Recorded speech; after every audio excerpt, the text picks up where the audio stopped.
it produces, because not only do the malfeasance deny, we are all tempted to deny too, and it is very hard for us to face the facts, either on one side or the other. I shall now call on Dr. Thompson, a man who will impress you as much as he did us, a man who came to us because he was deeply impressed by what he had seen as an English Air Corps officer in Germany. He was trained in medicine and psychology at the University of Edinburgh. He was in the faculty of Swarthmore College and Harvard University, and during the war he served with the Royal Air Force.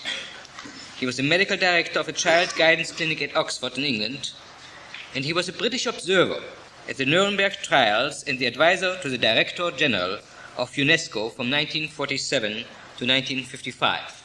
He is now on the staff of the Department of Psychiatry at Albert Einstein College of Medicine. He has been associated with the investigation of concentration camps ever since he was one of the first physicians who rode into Bergen-Belsen. And he has never been able to shake that experience and is only too eager to help us to understand and perhaps strive for the betterment of these victims. I call on Dr. Thompson.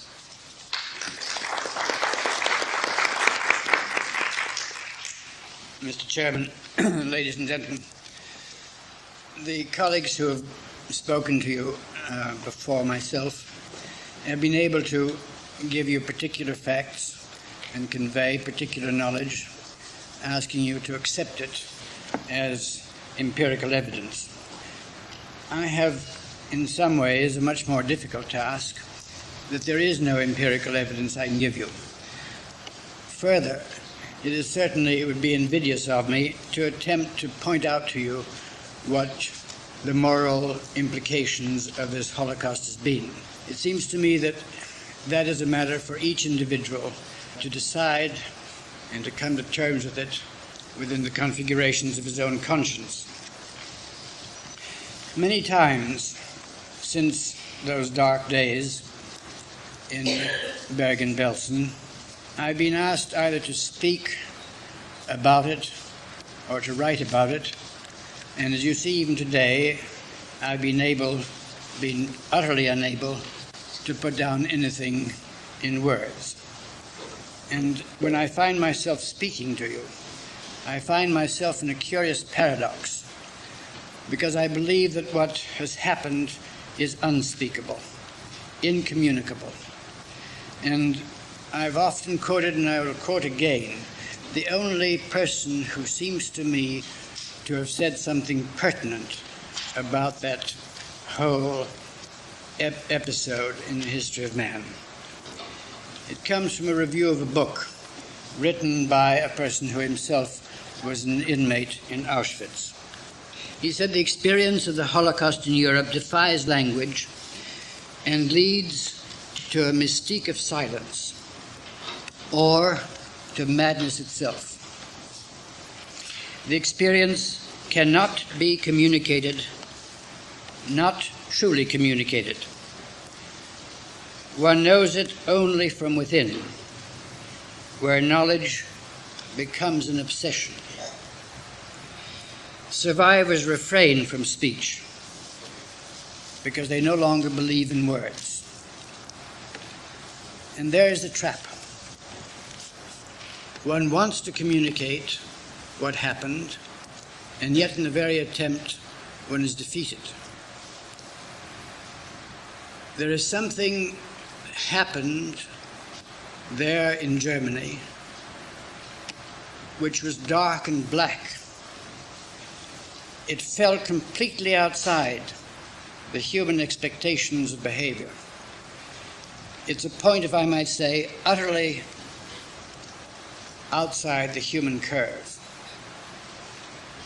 And I think this is the difficulty of facing it as such, something which cannot be understood. Try as we might, we have to face simply its horror. Now I've been taken to task and told that I'm evading. Perhaps I am. Perhaps that's the way of protecting myself. But I can only tell you what I have experienced, not in the factual episodes, which would fall far short of what happens inside. There's some terrible thing which we need to face. And in trying to explain it, I fail. But only approximating it, and I emphasize approximating it, I think it has something to do with the utter destruction, atomization of trust. When such things happen, that vital element of the human being, to trust, vanishes. And subsequently, the individual, in some sense, has lost his greatest possession. Whoever has lost trust has nothing more to lose.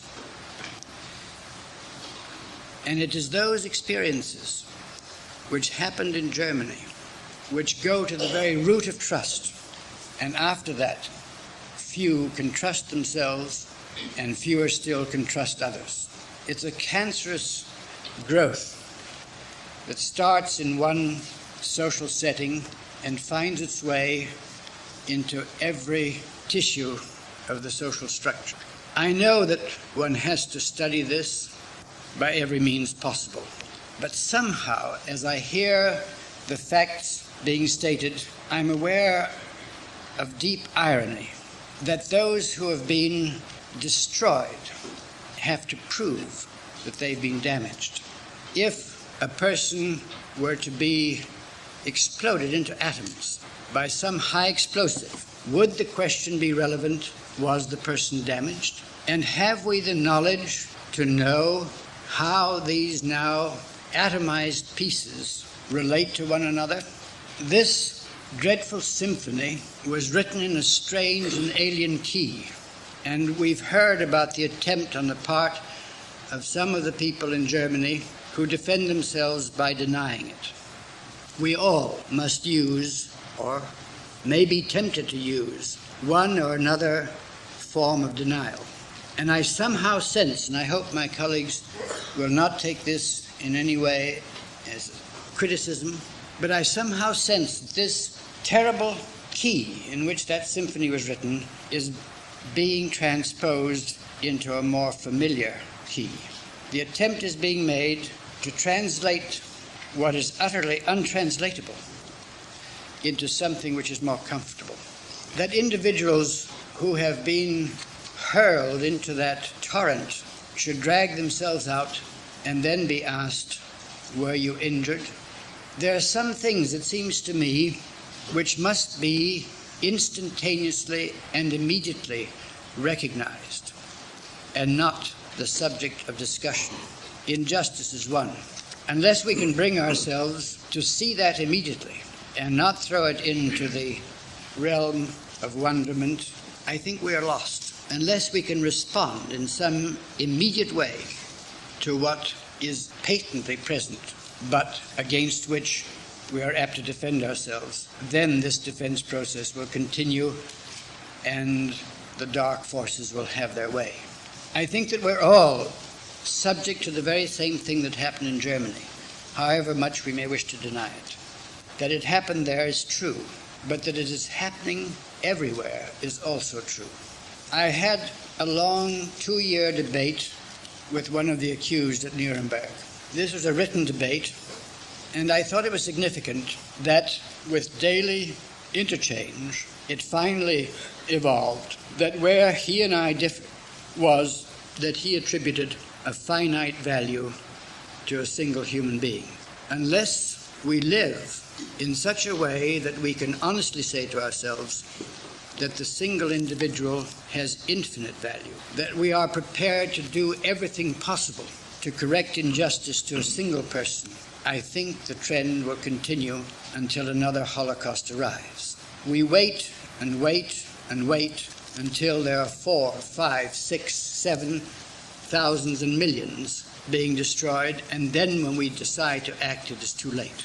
I don't think this is a question of Germany and concentration camps. It is a human question, and the answer to it does not reside, as I see it, in physiological, biochemical, or anatomical studies. The answer resides within ourselves, each one, and until we can stand in the middle of the night and face that darkness and not lose trust, unless we can do that, I see no hope for the future, but I believe that we can if we determine to do so.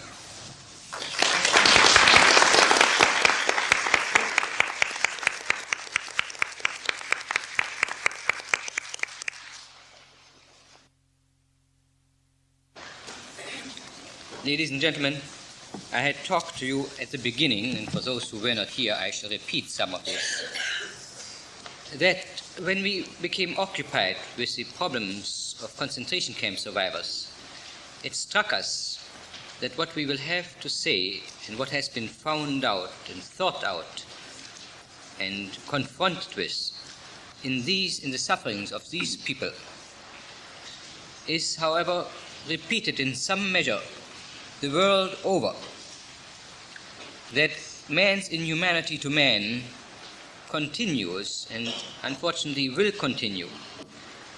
But so too should man's humanity to man, and we thought that we should be on that side and ultimately form an organization to make this allowed, to help those who have gone through unnecessary, painful, most cruel ordeals, to rehabilitate as far as possible, and not to fall into that category of people who will then, out of vengeance, start the whole vicious cycle all over again. And it is with that in mind that I invited Dr. Lifton to come and talk to us about the Hiroshima and Nagasaki atom bomb survivors. Dr. Lifton is perhaps one of the most qualified people to talk to us on this subject. Robert J. Lifton is Foundation's Fund for Research in Psychiatry Associate Professor at Yale University. A very complicated title, but expressing his worth. His particular interest has been the relationship between individual character and historical change, especially in China and Japan. He has spent more than 6 years in the Far East and has recently carried out, among other studies, an investigation of the psychological effects and the still lasting effects of the atomic bomb in Hiroshima. Dr. Lifton has held research and teaching appointments at Harvard University and the Washington School of Psychiatry. A recent book of his has come out entitled Thought Reform and the Psychology of Totalism, a study of brainwashing in China. And he has written much on the youth in the Far East and on subject dealing with the psychological problems of the Hiroshima and Nagasaki survivors. I'll give you now Dr. Lifton.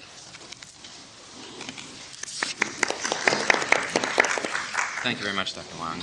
Dr. Venzlaff, fellow panelists, ladies and gentlemen.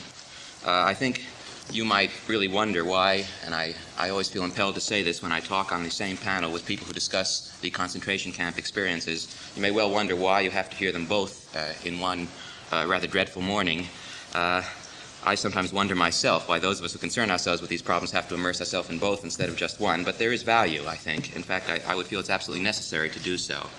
For one thing, these two, what might be called ultimate disasters of our historical epoch, come together in many psychological ways, as well as in their massive dimensions.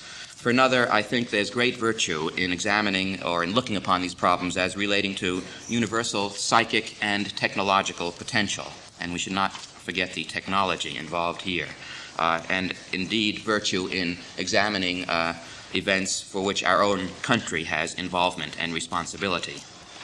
I will not go into the details of my study in Hiroshima But I will try to at least describe in two portions. First, the general patterns or the general themes of the experience of Hiroshima survivors, and then finally some of their struggles with mastery, problems of mastery which continue even now, as in the case of concentration camp survivors. I want to emphasize first that on the whole, as compared to concentration camp experiences that you've heard discussed this morning, the Hiroshima experience involves a good deal less of enduring character change. It involves more of a sudden and violent immersion in death, which I shall describe, and therefore more of what might be looked upon as naked death symbolism. I have looked upon the Hiroshima disaster as having four stages, and I will describe these to you, and then some later effects in relationship to these stages. The first stage is what I call the overwhelming immersion in death, which occurred directly following the bomb's fall, beginning with the terrible array of dead and near dead, in the midst of which, of course, every survivor found himself. Of great importance, of course, here was the sense of surprise and unpreparedness, which was true on many levels. For one thing, an all-clear signal had been sounded a few moments before the bomb fell, and I think in this audience we're familiar with the psychological sense of invulnerability which all people tend to possess, even in the face of danger, but perhaps of particular significance here, a kind of unpreparedness because of the unprecedented dimensions of the weapon about to strike. In other words, nobody could have imagined a weapon of this dimension about to strike them. This, I think, incidentally, has great psychological significance for those who feel, wrongly I believe, that any country can ever be prepared for nuclear disaster. The number of dead is variously estimated in very diverse figures, anywhere between 63,000 and 240,000 or more from the bomb in Hiroshima. The city of Hiroshima estimates 200,000, but the official figure usually given is 78,000. You can see the enormous disparity here because of the great confusion at the time, because of chaos that really will never allow, I think, an accurate count, because of different ways of counting, and because of emotional factors which affect those estimators from whichever side they may come. The death symbolism was extremely vivid for those experiencing the bomb from the beginning. In fact, I would say the most significant psychological feature at the beginning was a sense of sudden and absolute shift from normal existence to an overwhelming encounter with death. And this involved, as they were recollected and expressed to me, feelings of relating to death from the onset, such as, I think I will die, I was dying without seeing my parents, I felt I was going to suffocate and then die, and so on. Beyond the sense of imminent individual death was the feeling of many that the whole world was dying. For instance, in the case of a science professor who was covered by debris, he said, "My body seemed all black, everything seemed dark, dark all over, then I thought the world is ending." This sort of end-of-the-world imagery, in actuality, was very common among people whom I interviewed. I would emphasize that rather than wild panic, most described a ghastly stillness and a sense, whether or not literally true, of slow motion. Low moans from those incapacitated, the rest fleeing, usually not rapidly, from the destruction toward the rivers whose many branches run through the city of Hiroshima, or toward where there were thought to be family members or authorities of some sort, or else medical personnel or simply accumulations of people. This was a feeling of death in life, which was described to me repeatedly, along with a close identification of the living with the dead, again, from the onset. As one man put it, wherever I walked, I met these people. Many of them died along the road. I can still picture them in my mind like walking ghosts. They didn't look like people of this world. They had a special way of walking, very slowly. I myself was one of them. Again, that close identification of the living with the dead. Sometimes this was expressed through Buddhist imagery involving a Buddhist hell, or by the statement, "I was not really alive," which was said to me more than once. Now, in terms of evaluating the psychological patterns in this first part of the experience, of course, central is the fear and anticipation of annihilation. And one must, of course, ask what it is that one anticipates being annihilated, and without going into detail, I would emphasize sense of self, sense of individual identity, and also the non-human environment, which, as we know from recent psychoanalytic work, also has important symbolic psychological significance. So overwhelming was this experience at this early phase that many would have been undoubtedly unable to avoid psychosis were it not for the extremely widespread and effective defense mechanism which I have referred to as psychic closing off. In the face of grotesque evidences of death and near death, and also of absolute helplessness, people simply ceased to feel. And this happened sometimes within seconds or even minutes. They had a clear sense of what was happening around them, but their emotional reactions were unconsciously turned off. A physicist, for instance, observing this process in himself, compared it to an overexposed photographic plate. And another person put it, "I just couldn't have any reaction. You might say I became insensitive to human death." The unconscious process taking place here is that of closing oneself off from death itself. The controlling inner idea of fantasy is, if I feel nothing, then death is not taking place. Now, psychic closing off is, of course, related to defense mechanisms of denial and isolation, as well as to the behavioral state of apathy.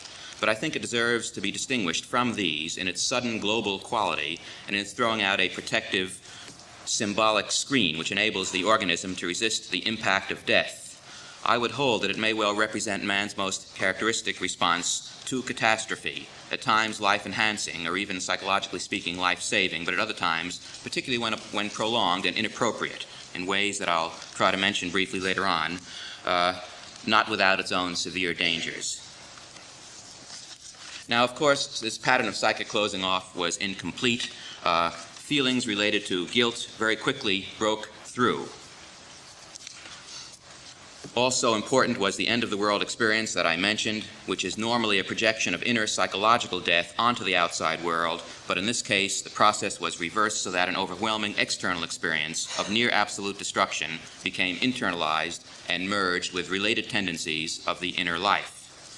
Now, one type of memory which symbolizes this close relationship between death and guilt, and I would emphasize this relationship very strongly, is what I've called the ultimate horror, a specific image of the dead or dying with which the survivor strongly identifies himself, and which evokes in him particularly intense feelings of pity and self-condemnation. Now, this scene may include his own family members or even anonymous people in particularly grotesque physical array, or, as was very frequent, pitiful images of women and children, who are universal symbols of purity and vulnerability, especially so in Japanese culture. One particular form of the ultimate horror, more than any other that it took, seemed to epitomize the association of death and guilt, and that was the recollection that so many had of being unable or unwilling to comply with requests of the dying, particularly their pleas for a few sips of water. Water was withheld at that time, not only because survivors were preoccupied with saving themselves and their own families, as they were, but because authorities had then spread the word that water would be harmful for the severely injured. But the request of the water by the dying, in addition to reflecting the latter's physical state, has special significance in Japanese tradition, as it is related to an ancient belief that water can restore life by bringing back the spirit that has just departed from the body. These pleas were therefore as much psychological expressions of this belief as they were a physical need. Indeed, one might say that they were pleas for life itself, and the survivor's failure to acquiesce to them, whatever his reasons, could thus come to have the psychological significance for him of refusing the request of another for the privilege of life, while he himself clung so tenaciously to that same privilege. The second stage of the atomic bomb experience was what I've called invisible contamination. And without going into this in great detail, this was the almost immediate onset, sometimes within hours, often within days, or sometimes delayed until a week or 2 or 3 weeks or longer after the experience, of symptoms of acute irradiation. These, as many of you may know, consist of nausea, vomiting, loss of appetite, diarrhea with large amounts of blood in the stools, fever and weakness, purple spots on various parts of the body from bleeding into the skin, purpura, inflammation and ulcerations on various lesions of the body, and bleeding from all of the bodily orifices, as well as loss of hair from the scalp and other parts of the body, and, when taken, extremely low white blood cell counts, severe leukopenia, often following a progressive course until death. Now, these symptoms were, of course, deeply disturbing and confusing to the Hiroshima population, and they aroused in the minds of the people a special terror, an image of a weapon which not only destroys and kills on a colossal scale, but also leaves behind, in the bodies of those exposed to it, deadly influences which may emerge at any time and strike down their victims. Also important was not only the fact of people dying, but the way of their dying in this seemingly grotesque form. And there was a great deal of mythology built up around it, which I won't go into now. I will mention, however, 3 rumors which swept the city of Hiroshima right after the bomb fell, and which have, I think, great importance for both later effects and for general death symbolism. One was simply the fact that everyone who had been in the city would be dead within 3 years, and that, of course, relates to naked death symbolism. But there was a second rumor, even more frequently related to me, and I believe with greater emotion, and that was that trees, grass, and flowers would never again grow in Hiroshima. From that day on, the city would be unable to sustain vegetation of any kind. Here, I think the psychological message was nature was drying up altogether. Life was being extinguished at its source, suggesting an ultimate form of desolation which not only encompassed human death, but went beyond it. The third rumor was closely related to the other two and held that for a period of 70 or 75 years, or perhaps indefinitely, Hiroshima would be uninhabitable. That is, that it had become totally deurbanized, devitalized, and lost all of its life-sustaining capacity.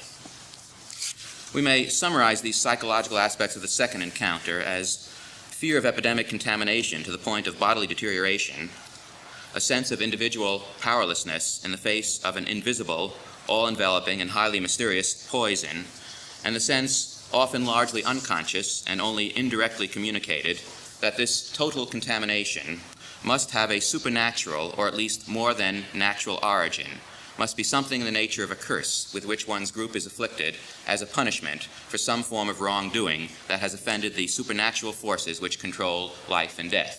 This kind of symbolization is inevitable in large disaster, particularly in one of this kind. It often was expressed through Buddhist imagery. The third encounter with death was that of later radiation effects, not months but years after the atomic bomb, and may be summed up in the scientifically inaccurate but emotionally charged term A-bomb disease. The medical condition which has become the model for so-called A-bomb disease is leukemia, based upon the actual occurrence of an increased incidence of this always fatal malignancy of the blood-forming organs. And this increase was first noted in 1948 and has reached the peak between 1950 and 1952. Now, without going into details, the symptoms of leukemia are close enough to those of acute irradiation that I mentioned before to cause people to feel that the death-dealing or lethal qualities of this weapon are simply continuous and unending. An indefinite extension of the earlier invisible contamination that I mentioned. Important here, too, is the fact that Hiroshima's version of an Anne Frank legend has revolved around an actual case of leukemia in a 12-year-old girl, Sadako Sasaki, which occurred in 1954. Her death resulted in a national campaign for the construction of a monument, which now stands in the Hiroshima Peace Park, to this child and to all the children who have died as a result of the atomic bomb.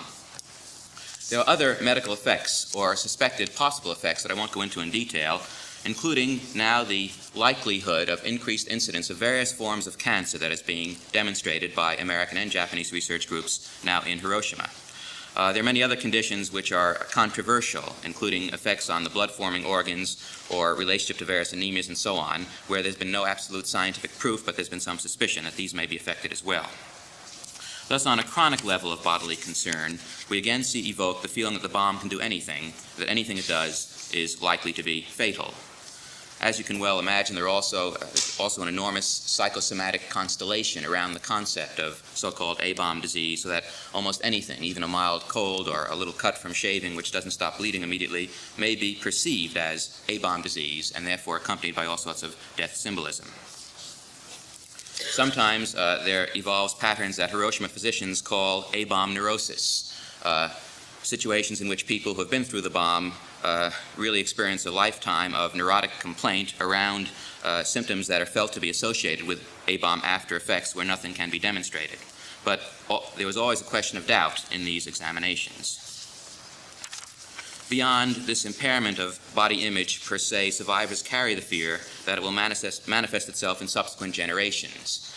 Again, without going into detail, it is known in Hiroshima and elsewhere that radiation can cause genetic effects in subsequent generations. Fortunately, controlled studies of comparative populations have demonstrated no clear increase in abnormalities in the next generation of survivors. However, there has been one disturbing finding, a laboratory finding, in which the sex ratio of offspring has changed. which shows that there's some sort of mutation that has taken, a genetic mutation that has taken place, even though it hasn't expressed itself clinically, and that is also known as another cause for anxiety and concern. So we may say that at this third level of encounter with death, the sudden curse we spoke of before becomes an enduring taint, a taint of death which attaches itself not only to one's entire psychobiological organism, but to one's posterity as well. I would emphasize that most survivors are nonetheless able to live, work, marry, and beget children in more or less normal fashion, but that they have a sense of being involved in an endless chain of potentially lethal impairment, which, if it does not manifest itself in 1 year or in 1 generation, may well make itself felt in the next. In other words, it's an underlying imagery that accompanies their lives, even if they go about their lives in more or less everyday normal fashion. Now, this brings us to the fourth level of encounter, that of a lifelong identification with death, dying, and with an anonymous group of the dead. Indeed, the continuous encounter with death in the sequence that I've described has much to do with creating a sense of group identity in relationship to the atomic bomb experience, which, as you can imagine, is a highly ambivalent identity, a really unwanted identity, built around the inner taint I have mentioned and symbolized externally by disfigurement. That is, by keloid scars, which, although possessed by only a small minority of survivors, have come to represent the stigmata of atomic bomb exposure. A central conflict that I want to emphasize here, which of course is very close to that has been described as survivor guilt in concentration camp survivors, the central conflict is the problem of what I've come to speak of as survival priority, the inner question of why one has survived while so many have died, the inevitable self-condemnation in the face of others' deaths. For the survivor can never, inwardly, simply conclude that it was logical and right for him and not others to survive. Rather, I would hold, he is bound by an unconscious perception of organic social balance, which makes him feel that his survival was made possible by others' deaths. If they had not died, he would have had to. And if he had not survived, someone else would have. This kind of guilt, related as it is to survival priority, may well be that most fundamental to human existence.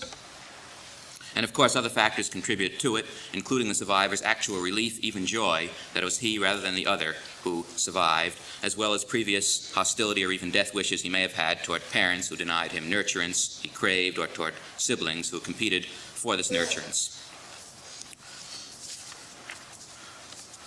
Then, in a symbolic sense, the hibakusha identity becomes an identity of the dead, taking the following inner sequence. I almost died, I should have died, I did die, or at least I'm not really alive, or if I am alive, it is impure of me to be so, and anything I do which affirms life is also impure and an insult to the dead, who alone are pure. Of great importance here, of course, is the Japanese cultural stress upon the continuity between the living and the dead. But the identity sequence also has specific relationship to the nature of the disaster itself. And I would go so far as to suggest that in some measure, the very sequence I've described, particularly this death imagery I've just mentioned, would apply to many concentration camp survivors as well. Now, before closing, I just want to mention briefly, because there isn't much time, some of the struggles for mastery in Hiroshima itself among the people who have experienced the bomb, because these may not be too well known to some of you. Certainly the problem of mastery over a long period of time becomes a crucial one for A-bomb survivors. And I would divide these into 3 categories. One I call the problem of nurturance, authentic and counterfeit. 2, the problem of peace and various forms of commemoration. And 3, the problem of formulation, one's interpretation of the experience. I would emphasize this third as summarizing survivor needs after any kind of massive death experience. In terms of the problem of nurturance, just putting the matter briefly, I've thought about the struggles they have, and this I think directly relates to concentration camp survivors too, over what I call the suspicion of counterfeit nurturance. That is, putting it simply, these people feel themselves weak, in some way humiliated, in some way inferior because of the historical experience they've been through. They want help. They feel they need help. And yet they're very resistive to any form of help they may receive because it is perceived as in some way confirming their weakness or their inferiority, the very help that they seek. And therefore the help is perceived as counterfeit. Sometimes it will be so perceived no matter how understandingly it is offered. But of course the way in which help is given can have a great deal to do with the way in which it is perceived. And the important idea here is help is perceived as least counterfeit when it encourages autonomy rather than dependency. the term A-bomb beggars has arisen in relationship to this struggle, in which sometimes A-bomb survivors use the term about each other. The term is also used sometimes by outsiders, and of course there are many indirect hostilities involved, but the underlying theme of counterfeit nurturance, or of suspicion of counterfeit nurturance, is a very important one. In terms of problems of peace and commemoration, there has been a concerted effort on the part of the city of Hiroshima to remake its identity in a communal way in order to reestablish itself as a city of peace. In other words, to reverse Hiroshima's old military identity, which it did have for a long period of time, and achieve a purposeful sense of having integrated the effects of the disaster through reemerging with a new identity evolved around the idea of peace. Therefore, one finds in Hiroshima, which is impressively rebuilt, incidentally, one finds such things as the Peace Park, the Peace Dome, the Peace Museum, the Peace Monument, Peace Memorial Road, and so on. Many monuments and constructions which are named in this way. The transition of identity has had some success and has contributed in a way, I think, to the sense of mastery of A-bomb survivors, but it has also been marred by various counter-currents relating to predictable human foibles after an event of this kind. These involve problems in relation to the peace movement per se, which started out very idealistic and became subsequently the expression or the tool of various ideological groups to a degree that caused the Hiroshima people themselves to become deeply disillusioned with it. But underlying this disillusionment with the peace movement in Hiroshima, and I mention this because it has specific psychological significance for survivors, is the constant theme or accusation of selling the bomb, selling the bomb. And what does that mean? Anyone who in any way tries to do anything in Hiroshima, either to attract visitors in a tourist fashion, and one must recognize that Hiroshima has become a tourist center because of its exposure to the bomb, well, he's accused of selling the bomb. Anyone who forms survivor groups of any kind, even to help the survivors or to in some way work toward peace, he's likely to be accused of selling the bomb as well, or selling his name in relationship to the bomb. So I think one of the psychological underpinnings of this accusation is really this quest for absolute purity that I mentioned before. Because only the dead are completely pure, any affirmation of life, that is any organization which forms in order to recreate oneself around a life-affirming principle, is suspect of in some way being impure because it is life-enhancing. This is involved also with the identity of the dead and with residual death symbolism. It relates to patterns of the so-called walking dead, which have been observed in concentration camp survivors. Finally, in terms of the problem of formulation, that is the quest for some sort of understanding, and I mean integration psychologically within the individual organism of the experience itself. Again, without going into detail, one of the key phrases here is the sense of survivors. They have been made into human guinea pigs. Human guinea pigs is a phrase very frequently used in Hiroshima. It's sometimes used in relationship to research programs to study physical after effects, particularly when these programs are conducted by Americans.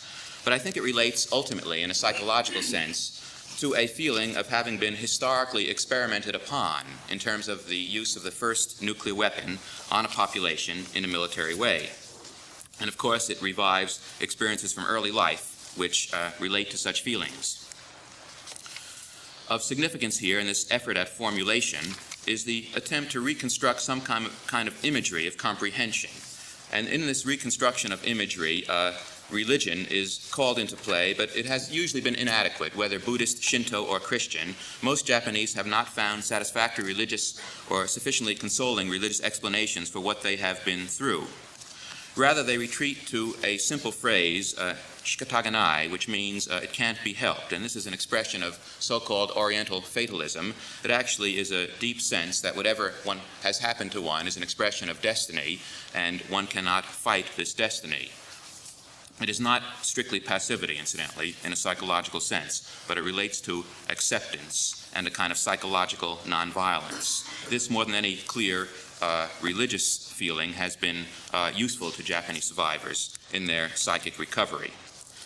Well, in closing, I want to mention that this problem of formulation that I've mentioned is not one simply for atomic bomb survivors, but rather applies to all of us. I don't mean this simply in a general moral sense, but I mean in a specific psychological sense as well, because I would claim there's a radiation outward from the dead, not only of the poison from the atomic bomb in a physical sense, but of the guilt process as well. That is, the survivors feel guilty toward the dead, the ordinary Japanese feel guilty toward survivors. Non-Japanese feel guilty toward the Japanese, particularly in the case of Americans, but not exclusively so, all because of this radiating guilt, if one wants to call it that. This guilt and accompanying anxiety, particularly as related to death symbolism, become then universal problems in relationship to such events as the atomic bomb and, of course, the concentration camp experiences as well, with a universal pattern of psychic closing off of the kind I've mentioned. And this, of course, is very much at play in some of the problems that have been presented here earlier about attitudes of physicians. Well, in closing, I want to mention that this problem of formulation that I've mentioned is not one simply for atomic bomb survivors, but rather applies to all of us. I don't mean this simply in a general moral sense, but I mean in a specific psychological sense as well, because I would claim there's a radiation outward from the dead, not only of the poison from the atomic bomb in a physical sense, but of the guilt process as well.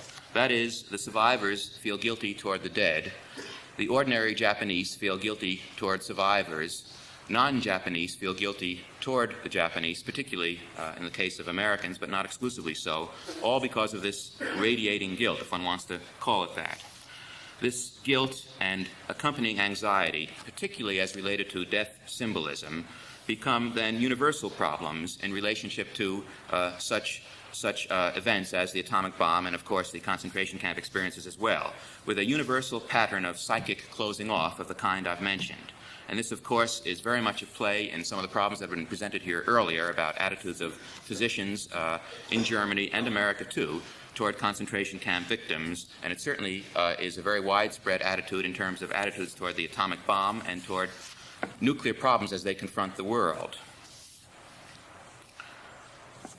I would claim, however, that we can no longer afford such psychic closing off in relationship to our ultimate disasters, and that since these disasters inhabit our world, our best means of avoiding their repetition is to do all we can to grasp their full human consequences.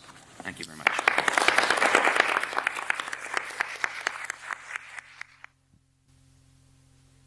I grow old. I grow old. I shall wear the bottoms of my trousers rolled. Shall I part my hair behind? Do I dare to eat a peach? I shall wear white flannel trousers and walk upon the beach.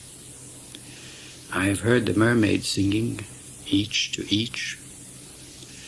I do not think that they will sing to me. I have seen them riding seaward on the waves, combing the white hair of the waves blown back when the wind blows the water white and black.